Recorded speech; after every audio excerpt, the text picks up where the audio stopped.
मैं आपको यकीन दिला सकती हूँ कि इस अचार को अगर आप एक बार बना लिए ना तो आप दोबारा तो ज़रूर बनाएंगे, क्योंकि इस अचार में थोड़ी नमकीन, थोड़ी तीखी और थोड़ी मीठी चटपटी इतनी अच्छी स्वाद है कि आपको एक ही अचार में सारा स्वाद एक साथ आपको मिल जाएगा।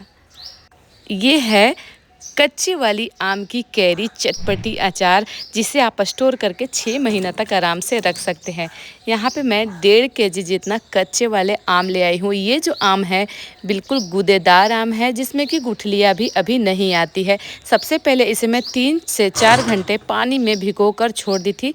इसके बाद इसे धोकर जालीदार बर्तन में छान के रख लेती हूँ। छान के रखने के बाद इसका पानी जो है ना सोखना बहुत ज़रूरी है, मतलब कि सुखाना बहुत ज़रूरी है।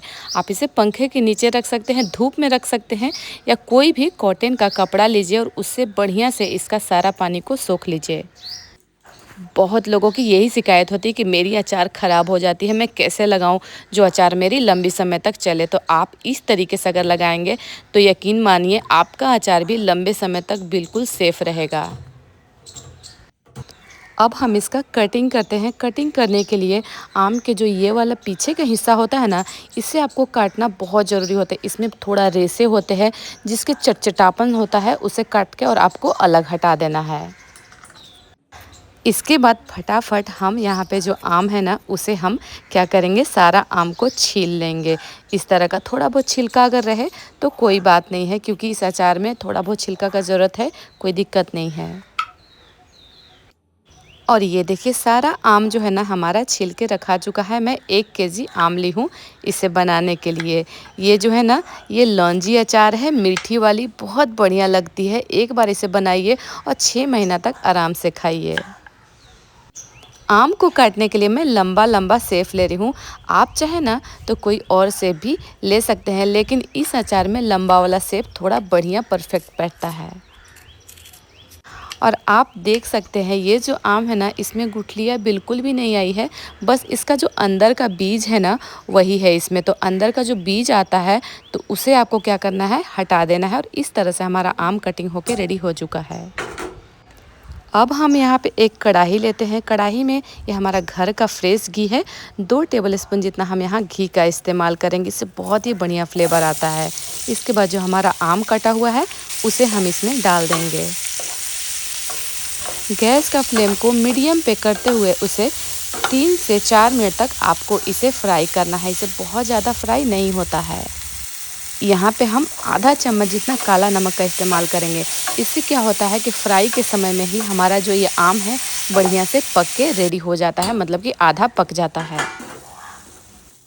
अब ये आम फ्राई हो गया तो इसे हम दूसरे थाली में निकाल के रख देते हैं साइड में। और चलिए बनाते हैं मसाला, जो कि इस अचार की होती है जान। 1 टेबल स्पून जितना हम यहाँ सौंफ लेंगे, 1 टेबल स्पून जितना हम यहाँ पे धनिया लेंगे, 1 टेबल स्पून जितना हम यहाँ पे गोलकी लेंगे, 1 टेबल स्पून जितना हम यहाँ पे जीरा लेंगे, और 1 टेबल स्पून जितना हम यहाँ पे मेथी लेंगे। सभी चीज़ बहुत ज़रूरी है, बहुत ज़रूरी से ध्यान से लीजिएगा। यहाँ से 10 से 12 हम लाल मिर्च का भी इस्तेमाल करेंगे। अगर इनमें से आप कोई भी मसाला का आइटम नहीं इस्तेमाल करना चाहते हैं, उसे आप स्किप कर सकते हैं, लेकिन सभी चीज़ ज़रूरी है, इसीलिए मैं आपको बता रही हूँ। इसे 2 से 3 मिनट के लिए रोस्ट करके रेडी करना है। ये रोस्टेड मसाला से हमारे अचार में जान डाल देती है, अलग सा ही इससे खुशबू आती है।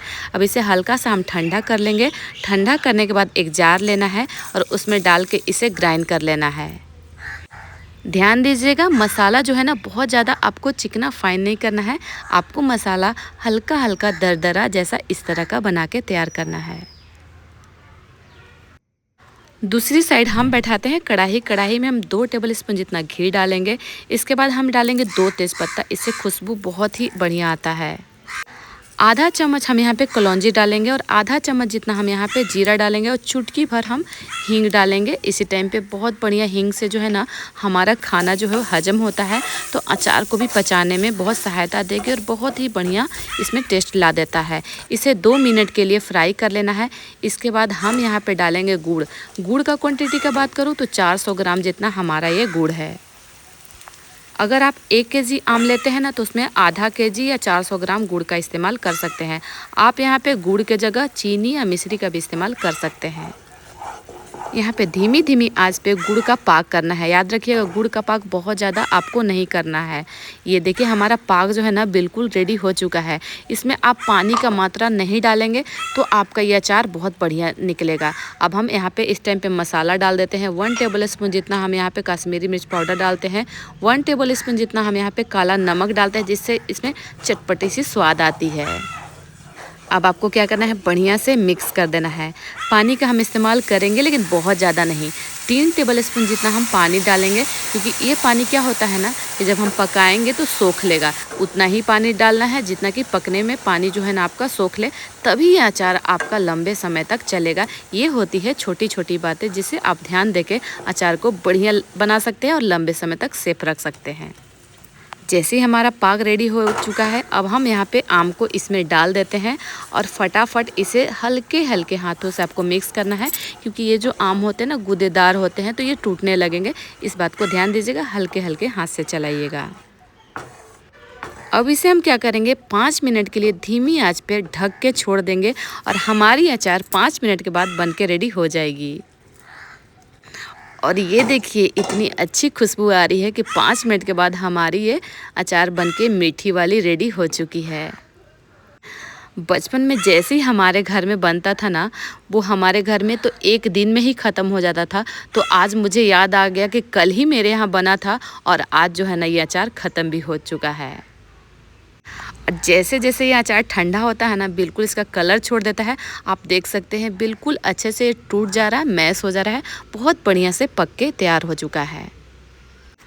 आप इसे शीशे के कंटेनर में रखेंगे तो आपका लंबे समय तक चलेगा। अचार की कुछ बातें हैं जो ध्यान दीजिएगा, कभी भी आप अचार को निकालें तो चम्मच से निकालें, हाथ द्वारा ना निकालें।